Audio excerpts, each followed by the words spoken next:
ehihie ọma nọ ụmụ ọdịnala Igbo, aka m bụkwa onye nke gị Ogbuefi EZE-ANA Ugochi tubelu oraifite.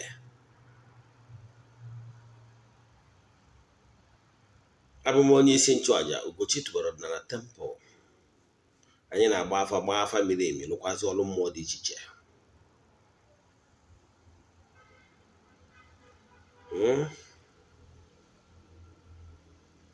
Bụkwazị onye isi nchụaja na ọdịnala restoration ministry, ya nakwazi onye mgbasa ozi ọdịnala Igbo.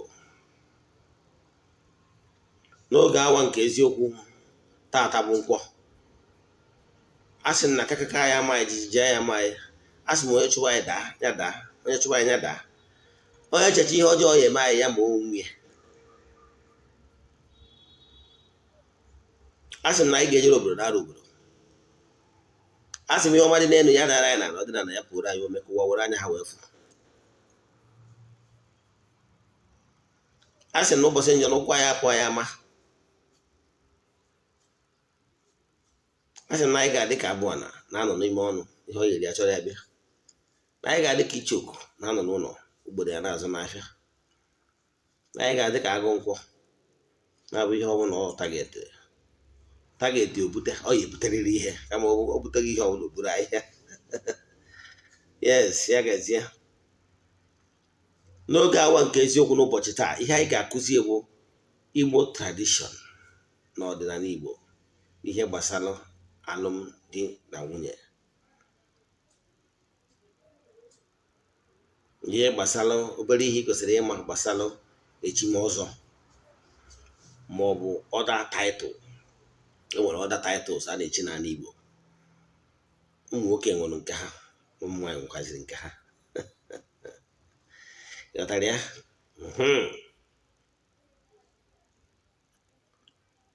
Ụbọchị taa anyị ejegoro na temple n'oge ụtụtụ jee gọọ ọfọ maka ndị na-esonyere anyị n'ọfọ anyị na-agụ for 21 days, as in for 14 days, maka ọnwa February ritual. Ọtụtụ ndị mmadụ enyegoro testimony, makwa na ọtụmirikite ndị mmadụ enye testimony, and before I mecha anya bụ ihe bọsọ ọ ga-arụ 14 days na more testimonies coming.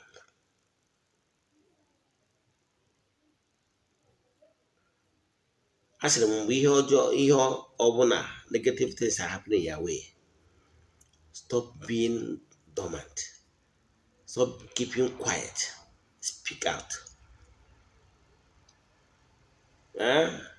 Maka na onye kwu ebe o si abịa na mara ebe anyị sitere aka.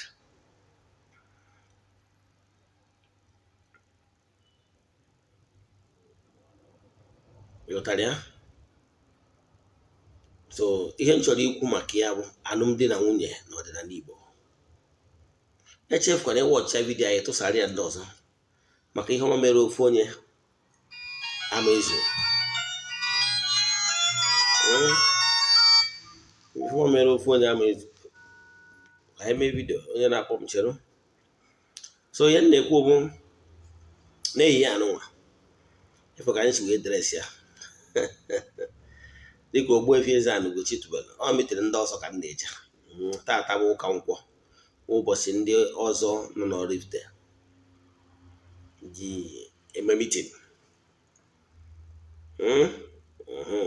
Mmesi ya na vidiyo, I'm driving out straight to my village Benna, ebe anyị ga-anọ wee mee ofu onye ọzọ a host meeting nke ọnwa. Ọ meeting na-aga ọnwa kwa ọnwa na-agagasị ebe ndị mmadụ, ebe ndị ọzọ. Dịka m si kọwa na tradition ka anyị chọrọ ịkọwa na anyị akọwa gbasara ọzọ ya na echichi a na-echi n'ala Igbo, ya hazi alụmdi na nwunye, wụkwazị echichi. Ịghọtara ya? Dịka ụfọdụ ofu onye jụrụ m na ụbọchị taa na-egide iwu dị iche na okoro ya na okorobịa ụlọ. Yes, okoro bụ nwa okorobịa ịbachalọ, mana okorobịa ụlọ bụ onye rigoro married. Etu a ka a na-awa na-atụkwa nzu okoro. Enwere nzu okoro. Nzu okoro na-abụkarị na mmadụ tụrụ 4 tụrụ afịa na anụ ụbọchị na anọ. Mana dị onye bi ụlọ nwere ike ịtụ 5 ọtụcha afịa na anụbọchị na ọtụ ọrụ chi ya ọ bụrụ 5 ọwazie akpa aja ọtụwa 7 ochie ọzọ ọtụba 8 mana ọ bụrụ onye chiri ọzọ na-efe ana dịka etu anyị chiri ọzọ Eze-Ana na-efe ana enwere m ọfọ eji efe ana dị afọ mma atụkwa ofu maka ana m na-efe ọ bụrụ 9 ọsọ anyị nwa na-atụ 9 ịghọtago ma ọzọ onye ọzọ bụzi arụsị nkwa ike ịtụkwa in addition to arụsị ugwu. Yes, ọdịnala Igbo you grow from the ranks ọ bụrụ ihe a na-aghọta n'anya. Ọ dị mwute na ọtụtụ ndị mmadụ na-eje n'ebe dị iche iche na-ekuzi gbasara ọdịnala mana ha bụrụ an authority n'ihe gbasara ọdịnala. Ọ bụrụ ihe a na-aghọta n'anya, ọ bụrụ ihe a na-emeta na social media smartness. Ọtụtụ ndị mmadụ na-enwe ike nkụzi na ma YouTube channel. Ụfọdụ ndị mmadụ ha bụ na ha ga-esi ya ha ejegharịa na their own YouTube channel kụzigharịa ya tisizie nnu na mmanụ. Mana biko ọ bụrụ na ị na-ege nkụzi m na YouTube ị chọọ ịkụzienu kwuo exactly ihe m kwuru. Ịghọtara ya? Maka na ijide mmadụ kwuo exactly ihe m kwuru ije na add nnu. Ịghọtago? Because whatever you are adding ọ bụrụ negative thing it will still go back to you being the originator, not me, because you kwuru exactly ihe m kwuru. N'ala Igbo generally nwaanyị adịghị atụ nzu. Ịghọtara ya? Dịka oge ọdịnala anyị bịara ikwu akụwa eziokwu oge ahụ nke eziokwu nwaanyị adịghị atụ nzu. Yes, mana ọ bụrụ na nwaanyị taije nwere ike abịa nzukọ obodo gada ma ọ bụ etu a ndị nze na ọzọ na-enwe mitin n'ehihie a mbatara n'ebe a aza Eze-Ana ndị ọha na-eje ofu onye buru nzu butere m atụọ m nzu tụcha nzu nna edo ewetara m nkwụ ọkụ ewe m tụrịa nzu ihe na-akpọ ịtụrịa nzu ntụchara ndị ichie nzu atụọrọ ha nkwụ ọkụ ka ike wee dị ha wee na-arụrụ anyị ọrụ na-alụ m ọrụ ka m wee na-apụ ọkụ atụọ m nzu tụọ m nkwụ ọkụ. Ịghọtara ya? Eni gadịrị na ọbụla ndị ọdịnala gbakọrọ nzu ya apụta. Ụmụ nwoke na-atụ nzu nwaanyị adịghị atụ nzu. Weda wee were nweghị nnukwu nwaanyị mgbe kpọrọ nweghị eze nwaanyị ya adịghị emeta ya na nka. Ịghọtara ya? Apụta na gadịrịn enwe onwe ha nwe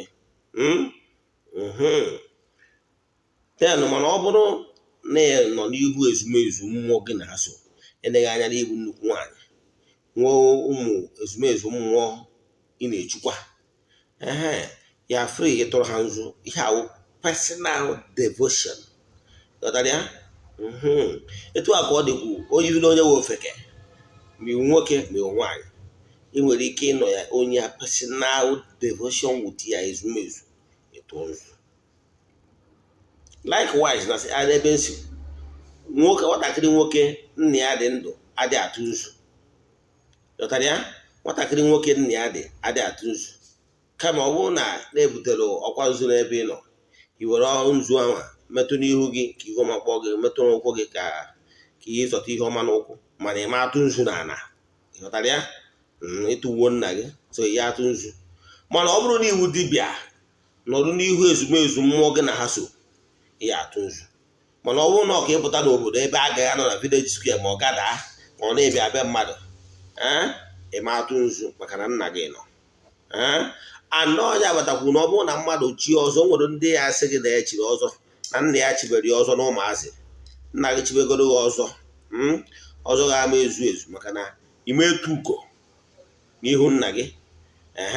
Ka m nwere ihe ama atụ na ọhịa bụ onye nze chizuru echizu na-afịa kemeziwe ka iwe na-afịa ọfụma. Onye nwere ihe na-afụ na-afịa ugbene ugo etinyere m ịbụa n'ebe a nchọkwa etinye m 4 daizi etinye m wetakwa ihe anyị ji etinye ugbene ugo tinyekwa na the other side of my okpu tinyekwa ịbụa ọ dị 4. Ihe m ejite ihe ewe na mmụchiri Eze-Ana nchọkwa etinye m 2 nche etinye 4 mụ na mmadụ adịghị azụ ya maka na nzu ana ka mbụ then mana ọdịnala ndị ọzọ chiri ọzọ ya eti ugbene nwekwara ike itinye ofu mana ntị ụtọ a ntiri nke makịta funu ugbene ugo ifuru nke a na-akụ ya na-eme ncha ihe na ga-awụ iwu ugbene iche ka a na-echekwaba gị ugbene ugo ka etubeghị ugo pụtara ya onye ahụ ihe kwesịrị ịma denụ ọ bụrụ na nna gị chibedo gị ọzọ imetu ugo so ihe eme ihe ndọrọ mana imetu ugo tinye na nna gị ebicha ndụ na kapịtan na-abụ anọ n'ofu ụgbọ ịghọtara ya ọ ka ịghọta ya imetu ugo n'ihu nna gị so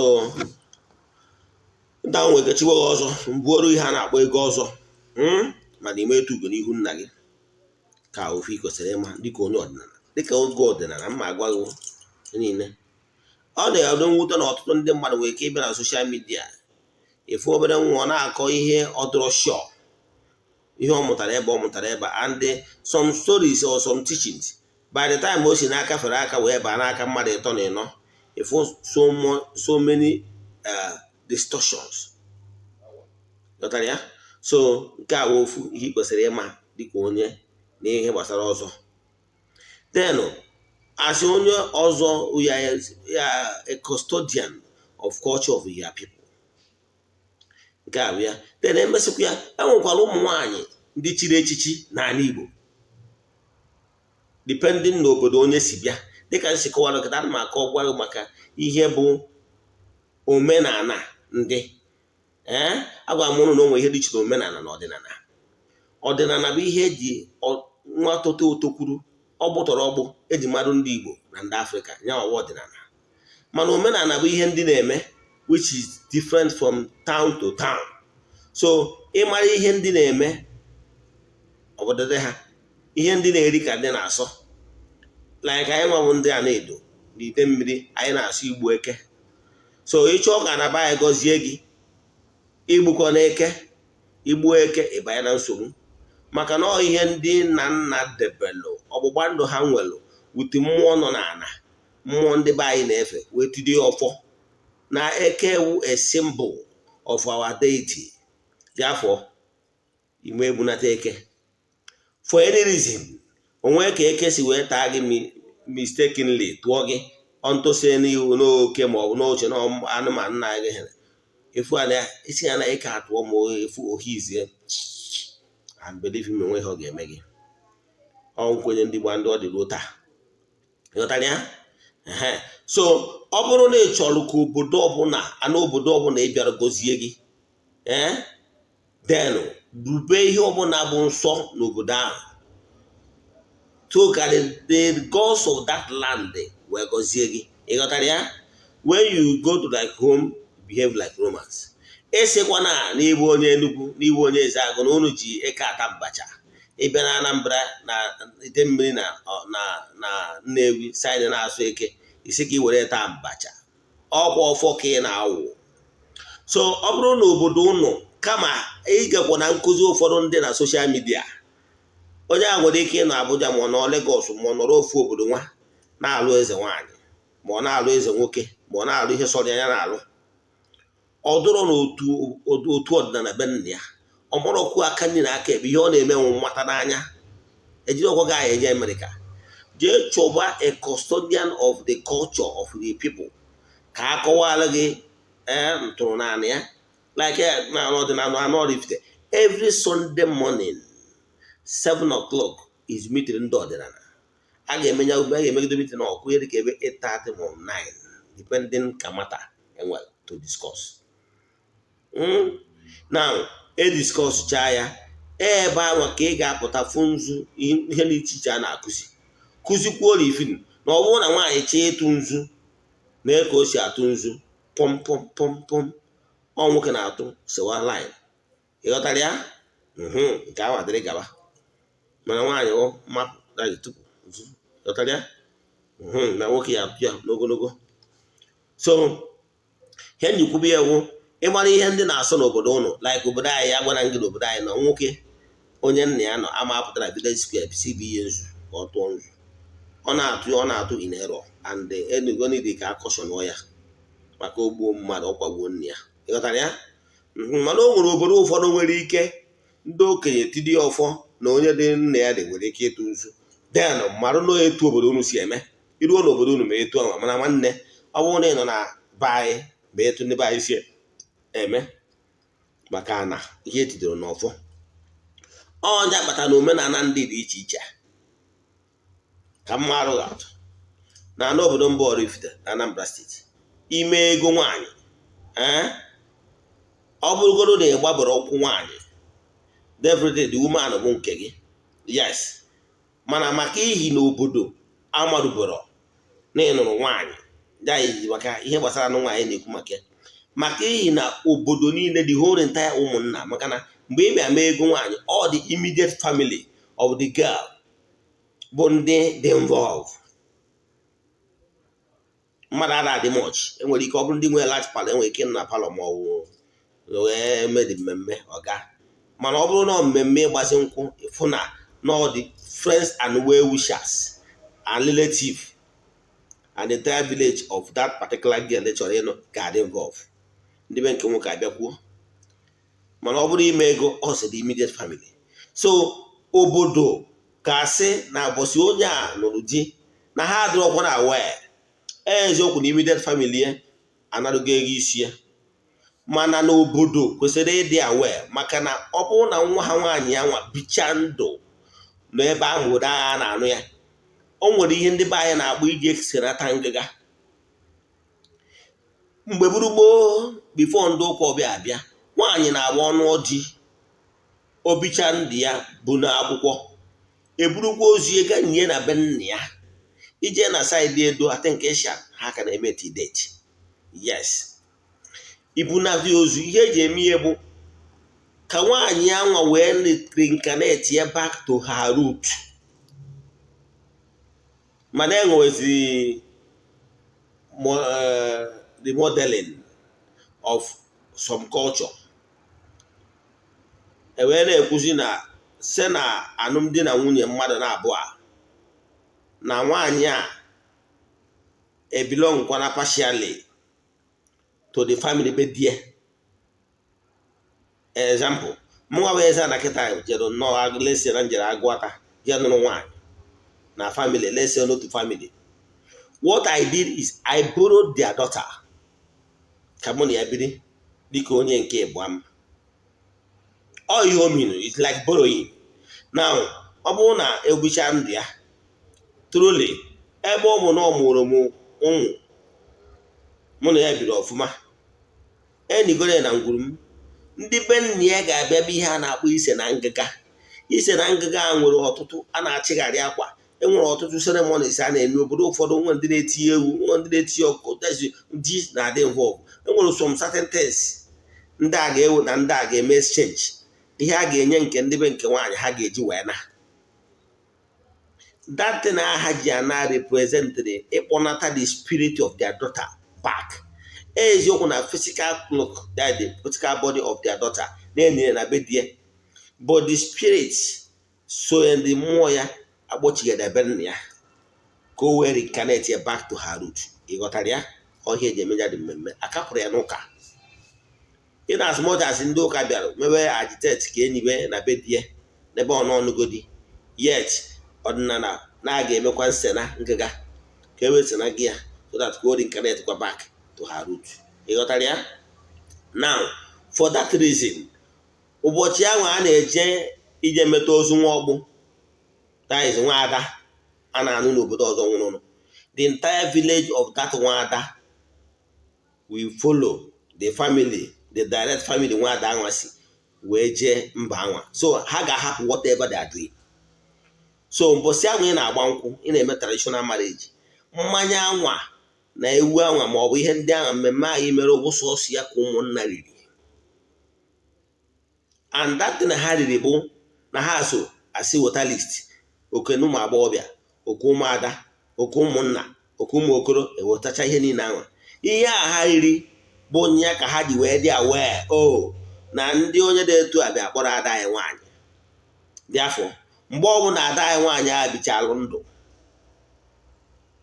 o nwere ike si eti ya nwa ji kpọta ya, nwere ike ha dị ozi ndụ, ọ bụzie their children.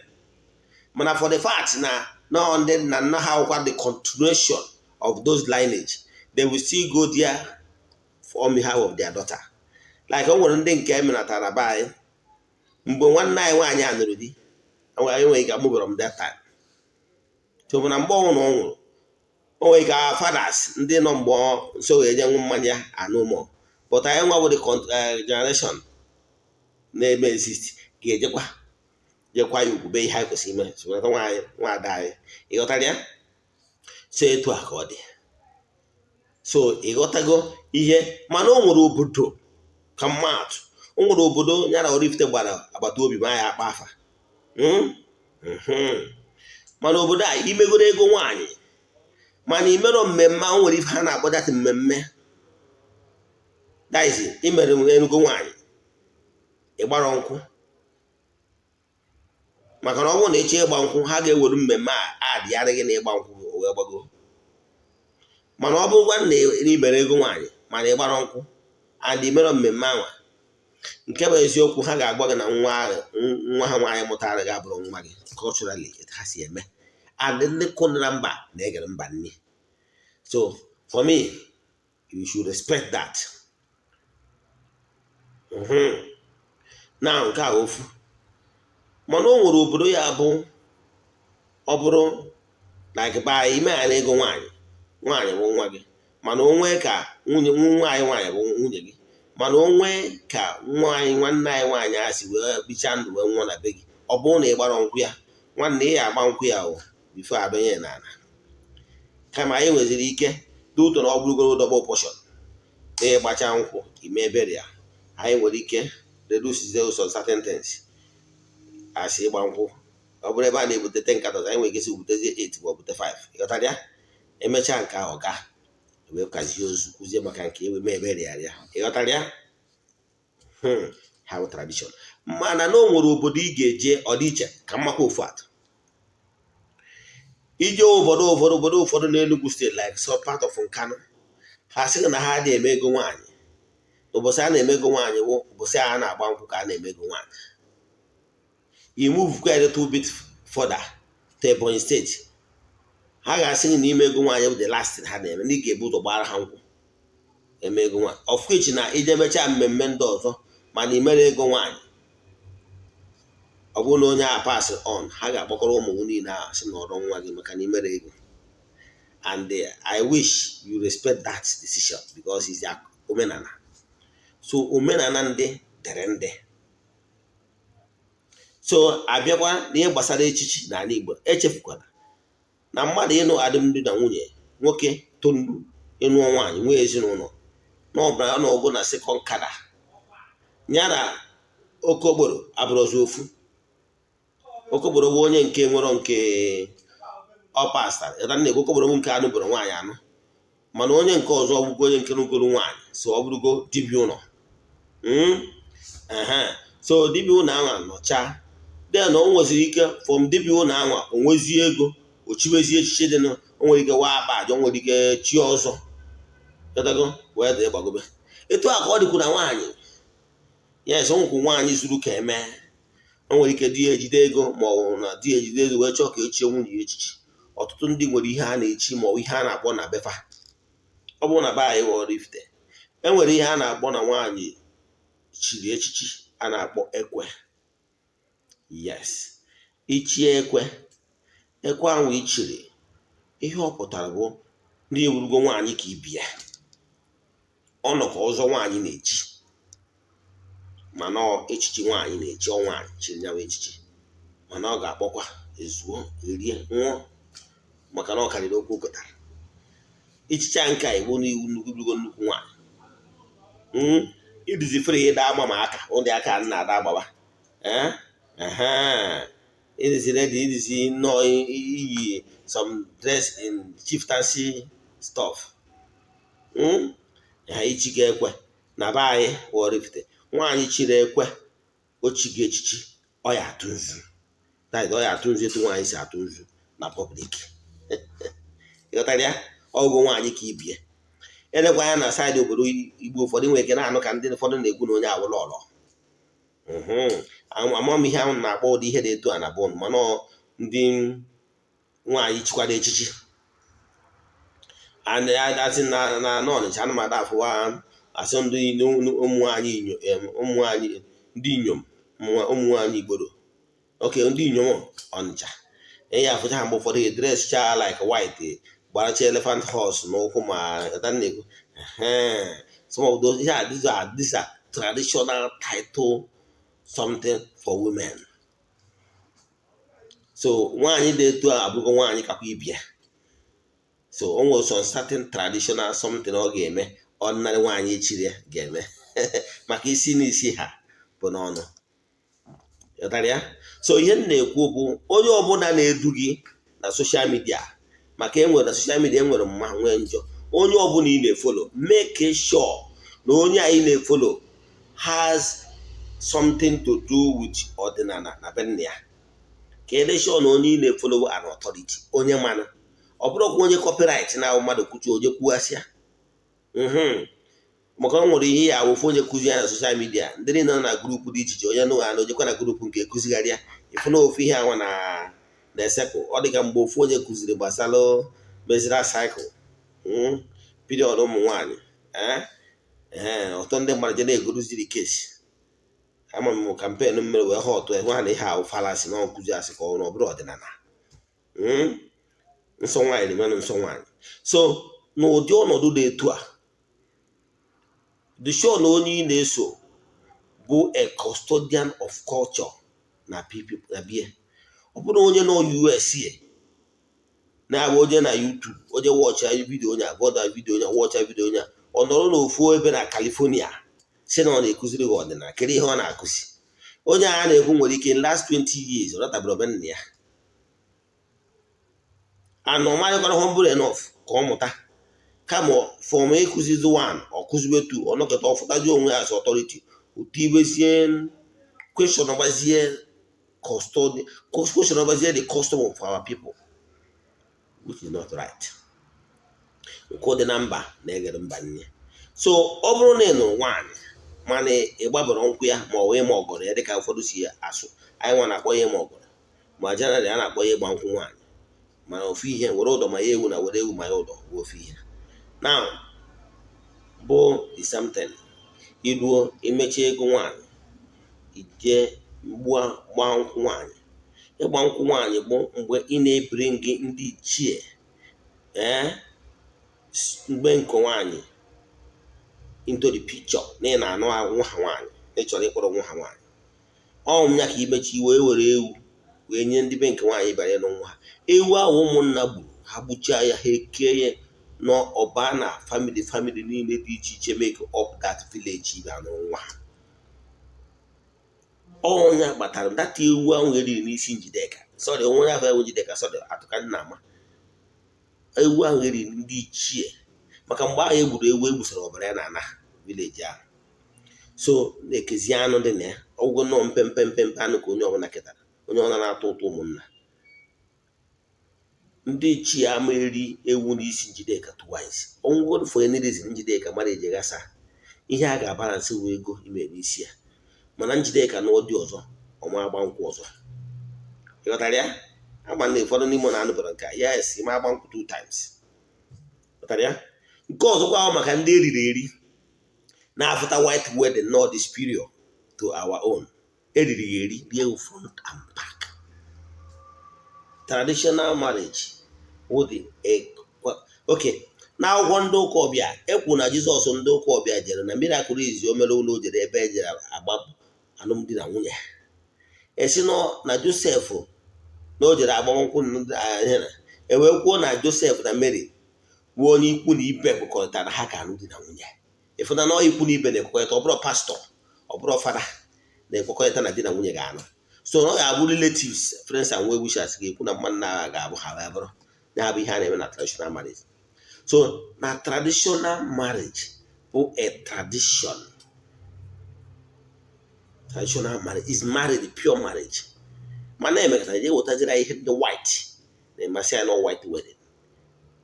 anyị na-eme for the fact na ibe ya ngwụ ụka ọbịa i wee chọọ ka ime ya onye ụkọchukwu a ma onye reverend a na-agba akwụkwọ onye amụrụ nwa ihe gụọ akwụkwọ Agbochi ị ga-afụ na Abraham ma ọ bụ ndị ọzọ ndị egbechi na akwa na akwụkwọ na-akpọrọ nwa ha nwaanyị Jacob wee si onye angwadụba nwa m nwaanyị onwụrụ nke ọ bụrụ nwụcha nwa ọ bụrụ onye nọ n'ụlọ ụka ga-egwe eke nwa m dị no ọmụnwa the fatherly blessing ọmụnwa ga-akpọrọ nwa m ya kpọnye famili bịara elu ya wee gozie ha si ya dịrị ha mma ya mụọ ozuzu eke nkwọ mụọ ozuzu eke mụọ ozuzu orie mụọ ozuzu gụọrọ ha ọfọ na nwa ịmụrụ na ụbọchị a na-agba nkwụ datị mmanya a na-eme mmanya ngwa a na-eme ya bụ nnukwute blessing ọgbụgba ndụ the two family mgbe anyị bụ mmanya na-aga awandụ ụfọdụ ndị mmadụ gota ha agafuo ya ma datị mmanya nwa dị very important but mgbe ahụ nke nwaanyị bịa nwụọ ya ruo obi nke ha nwụọ ha na-ewe wuruzie union wụtara nna m nwa kọm ewee gụọrọ ha ọfọ nnukwu mmemme take on form in ọdịnala ọnya kpatara na ọ bụ na ikodo nwụọ nwaanyị etu o kwesịrị nwaanyị gịwa nwaanyị yes don't be deceived allow your husband to marry you traditionally ka mmụọ na be nna gị wee kwutoro gị so that ijegoro ije dị gị onwe mgbe a na-emegide gị iwee tie akara na sị na ije ije dibịa na kpọkwuo mmụọ be nna gị so obi ije dị si ya nekwa akaja a na-eme gị na ịbịara iji ịhụnanya nekwa mmegide a na-emegide gị ha bịakwa gbara ha ọgụ ha na-agba ọgụ ịmara mmụọ be nna mmadụ na mmụọ ikwu nne si ebe ije dị ihe bataziri eji apịawa gị azụ batara eji eme gị akaja niile a na-eme gị na be di gị bụ na mmụọ be nna gị so ọzọ ebe ije dị maka na agbọrọ nkwụ gị nke a gbara agba unu ji egafu mmanya kwesịrị ewu the covenant ọ covenant ya nwa ka ị ga-eji nwee nkwuwa okwu na mmụọ wee sị mmụọ so gị nekwa mmegide a nwoke a na-anụ na-emegide m na mmegide a famili a mbịa ebe ha na-emegide m ọgbụgba ndụ ahụ e nwere ka ị ga-eji wee sị kpọkwuo mmụọ wee sị akaja a na-eme gị na ngwuru akpa ikwupi ụkwụ bịara mmezu maka na mgbe gboo ịmụọ na mgbe gboo na nwaanyị jere ije dị na-ebu arụsị na-ebu mmụọ si be nna ya abịa ije dị ịmara n'obodo mba Oraifite arụsị a na-akpọ ngene nwaanyị bịara ije dị bịa etu a ka ọ dịkwa n'obodo dị iche iche mgbe a nwaanyị na-egbu okwu chi ya wee jee ije dị ghọtara ya nwaanyị mmadụ eme ya akaja na be dị gị wee bagharịrị kpọkwuo mmụọ so gị ọtụtụ famili ndị anyị nọ na-agba famili ọtụtụ famili afọ a na-ata na-awụ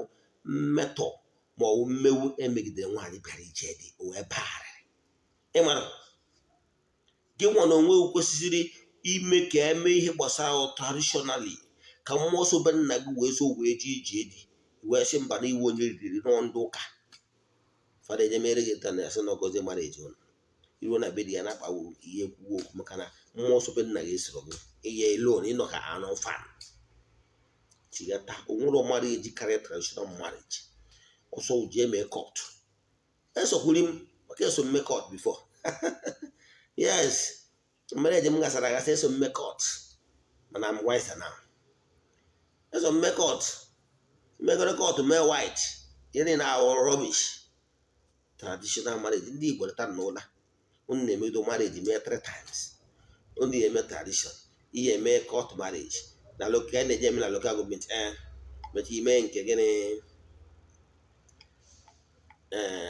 white marriage ọ bụrụ ịtọ mana ndị ọzọ ndị ọgba anyị na ha nọ na mgbago ugwu adịghị akụrụ ha ụdị akụkọ ahụ ha megha na marriage nke ọdịnala ha ospasitigo nke ọbụla I can tell you n'imego traditional marriage taa were picture na ihe niile evidence n'ime traditional marriage jee na embassy they will honor it mana ọ because na eriri gị eri ebe a na-achịgharị wedding gown white marriage ka anyị chigata n'ọdịnala anyị bụ ụzọ ndụ nwa ajụjụ nwere ihe nkụzi taa maọbụ ihe nkụzi gị n'ọdịnala gboo ma ihe na-agbagwoju gị anya send m meseji aga m enyere gị aka 08057837672 Ogbuefi EZE-ANA Ugochi tubelu Oraifite gwa afọ m ya gazie ọfọ